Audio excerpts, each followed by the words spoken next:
I love Mohammad का मामला अब तूल पकड़ता जा रहा है। बरेली के हंगामे के बाद अब एक तरह से शिद्दत इख्तियार कर ली है।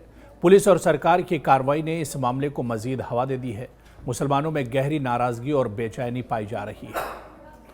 कानपुर से जो मामला शुरू हुआ था, जो मामला एक तरह से रोशनी में आया था और कानपुर में जिस तरह से इस पूरे मामले को लेकर मुस्लिम नौजवानों पर कार्रवाई की गई थी, उसके बाद ये नाराज़गी एक तरह से बढ़ती गई और उसके बाद जुमे के रोज़ बरेली में जो कुछ हुआ उसके बाद ये हंगामा और ज़्यादा बढ़ा है। और ख़बर यह है कि मौलाना तौक़ीर रज़ा को गिरफ़्तार करके अब जेल भेज दिया गया है।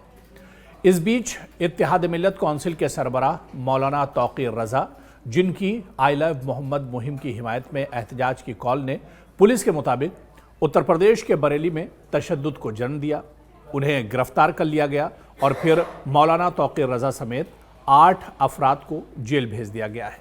मजीद पुलिस ने बरेली में तशद्दुद के सिलसिले में 31 लोगों को हिरासत में लिया है। मुबैना पथराव करने वाले 2000 अफराद के खिलाफ भी मुकदमा दर्ज किया गया है। बरेली भर में सिक्योरिटी फोर्सेस तैनात हैं। फिलहाल सूरत हाल नॉर्मल दिखाई दे रही है। इस मामले में अब तक 10 FIR दर्ज की गई हैं। इधर मीडिया के मुताबिक उत्तर प्रदेश के वज़ीर आला योगी आदित्यनाथ ने इस मामले पर एक बयान जारी किया है। उन्होंने कहा कि कल बरेली में एक मौलाना ये भूल गए कि रियासत में कौन बरसर इक़्तिदार है और वो सोचते हैं कि वो जब चाहें निज़ाम को दरहम बरहम कर सकते हैं, लेकिन हमने वाज़े कर दिया है कि कोई नाकाबंदी या कर्फ्यू नहीं होगा। क्या कुछ उत्तर प्रदेश के वज़ीर आला योगी आदित्यनाथ ने इस पूरे मामले में कहा है? मौलाना तौक़ीर रज़ा की गिरफ्तारी को लेकर और इस हंगामे को लेकर योगी आदित्यनाथ का बयान पहले आपको सुनवाते हैं, उसके बाद डिटेल में इस पूरे मामले के बारे में हम आपको बताएंगे। पहले यूपी के वज़ीर आला योगी आदित्यनाथ का ये बयान आप सुनिए। सरकार इस प्रकार की अराजकता को कतई स्वीकार नहीं करेगी, कतई स्वीकार नहीं करेगी। और जिसने भी कानून को हाथ में लेने का प्रयास किया, जो भी राह चलते हुए राहगीर पर हमला करेगा, जो भी बेटी की सुरक्षा पे सेंध लगाने का कार्य करेगा और जो भी व्यापारिक प्रतिष्ठानों में आगजनी करने का दुस्साहस करेगा, जो भी पर्व और त्योहारों में उपद्रव करेगा, उसको हम पहले से इस बारे में कह देंगे कि उसको बिना मांगे जहन्नुम में जाने का टिकट हम काट करके दिला देंगे। इतना पर्याप्त होगा उसके लिए। यह अराजकता स्वीकार्य नहीं। विकास में हर व्यक्ति की भागीदारी जब सुनिश्चित की गई है, गांव-गांव का विकास हो रहा है, कल्याणकारी योजनाओं में बिना भेदभाव के शासन की योजना का लाभ उपलब्ध करवाया जा रहा है, बिना भेदभाव के युवाओं को नौकरी और रोजगार उपलब्ध करवाया जा रहा है, तो फिर यह अराजकता कैसे? कुछ चंद लोगों को माहौल खराब करने की छूट नहीं देनी चाहिए। ये वही लोग हैं जिन्होंने उत्तर प्रदेश की भ्रष्ट सरकारों के साथ मिलकर के उत्तर प्रदेश के सामने पहचान का संकट खड़ा किया था। ये वही लोग हैं जिन्होंने उत्तर प्रदेश को बीमारू राज्य बना दिया था। ये वही लोग हैं जिन लोगों के दंगों के कारण प्रदेश में कोई निवेश नहीं आता था, कोई उद्योग नहीं लगता था, कोई विकास का कार्य नहीं हो पाता था। और आज पिछले 8.5 वर्ष के अंदर उनकी मंशा सफल नहीं हुई। अब नए नए तौर तरीके अपनाने का कार्य कर रहे हैं, लेकिन याद रखना होगा, वे जितना सोचते हैं उससे ज्यादा हमारी पहले से तैयारी रहती है। और जब भी दुस्साहस करेंगे ऐसे ही पिटोगे जैसे बरेली के अंदर पीटे गए हो। कुछ लोग हैं जो अफवाह पैदा करके भय और दहशत का माहौल पैदा करना चाहते हैं। आप देख रहे होंगे, ड्रोन के नाम पर, चोरी के नाम पर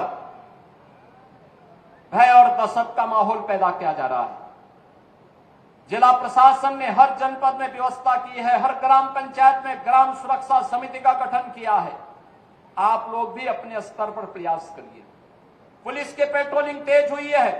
जो भी ये भय और दहशत का माहौल पैदा करेगा, ड्रोन के नाम पर अनावश्यक लोगों के मन में भय और दहशत पैदा करेगा, ऐसे लोगों के खिलाफ गैंगस्टर के तहत कार्रवाई करने के आदेश पहले ही दिए जा चुके हैं। जो भी चोरी के नाम पर भय और दहशत पैदा करेगा, उन लोगों की संपत्ति को जब्त करने के लिए हम लोगों ने पहले से आदेश कर रखे हैं, कैसे लोगों के खिलाफ सख्ती से निपटा जाए। लेकिन आपकी भी जिम्मेदारी बनती है, एक सभ्य समाज के नागरिक होने के नाते विकास में, लोक कल्याणकारी योजनाओं में अगर आपकी सहभागिता है तो व्यापक जन जागरूकता में भी आपकी सहभागिता होनी चाहिए। और व्यापक जन जागरूकता का यह अभियान, जिस अभियान के लिए आपका आह्वान करने के लिए मैं आपके बीच आया हूं, अगर कोई आपके गांव में, आपके कस्बे में, आपके मोहल्ले में, आपके अगल बगल के क्षेत्र में भय और दहशत का माहौल पैदा कर रहा है, पहले उसको रोको। आप चुपचाप बताइए, बाकी का इलाज हम स्वयं कर लेंगे।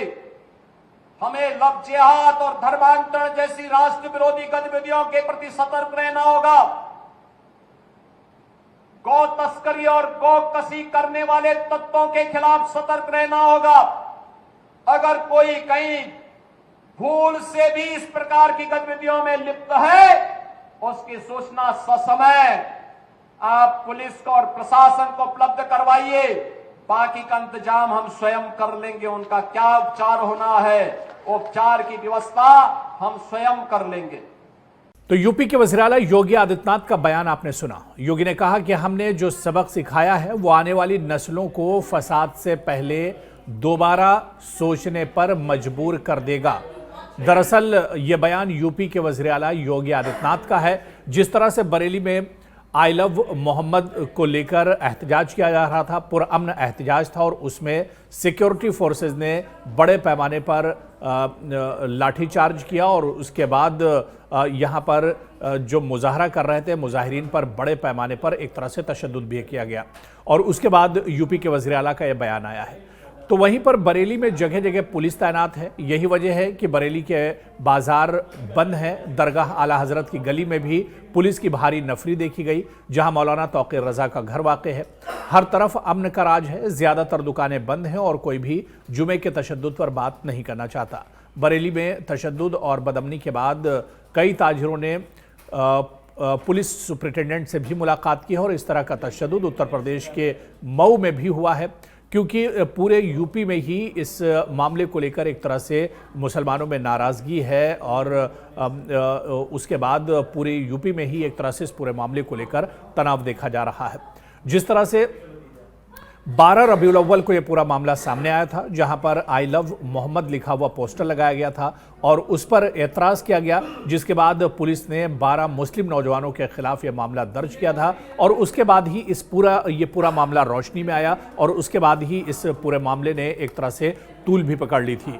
दरअसल मुस्लिम कम्युनिटी का कहना है, मुसलमानों का ये मानना है, माहिरीन और जो एक्सपर्ट हैं उनका ये मानना है कि आई लव मोहम्मद पोस्टर पर आखिर किस तरह का एतराज़, या आखिर इसको लेकर इस तरह की कार्रवाई प्रशासन क्यों कर रहा है, पुलिस ने इतनी बड़ी कार्रवाई आखिर इस पोस्टर को लेकर क्यों की है, क्योंकि इसमें एतराज़ की ऐसी कोई बात नहीं है, या किसी को तकलीफ पहुंचाने वाली इस तरह की कोई बात इसमें नहीं है, तो फिर इस पर यह कार्रवाई क्यों की गई है। दरअसल यहीं से पूरा मुद्दा एक तरह से रोशनी में आया, और इस तरह से इस पूरे मुद्दे को हवा मिली।